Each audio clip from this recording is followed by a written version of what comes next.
সম্মানিত ভিউয়ার্স, আসসালামু আলাইকুম। আপনারা দেখতে পাচ্ছেন সামনে বিশাল সমুদ্র।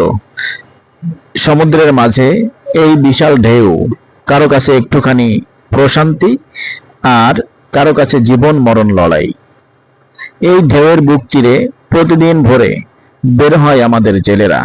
হাতে জাল, মুখে দোয়া, আর বুকে অসীম সাহস নিয়ে তারা সমুদ্রের মাঝে যায়।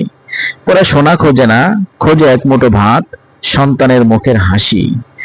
ঢেউ যতই বড় হোক, ওদের আশা তার চেয়েও বড়। কিন্তু ফিরবে তো তারা? কোনোদিন এই সমুদ্রই তাদের গল্পের শেষ লাইন হয়ে যায়। তারা কোনো সিনেমার নায়ক না, কিন্তু ওরাই আমাদের বাস্তবের নায়ক। দোয়া করি প্রতিটি জেলে নিরাপদে ঘরে ফিরুক, আর আমরা যেন কখনো ভুলে না যাই এই নোনা জলের মাঝেই কারো ঘামে ভেজা রুটি তৈরি হয়। অসংখ্য ধন্যবাদ সবাইকে ভিডিওটি শেষ পর্যন্ত দেখা।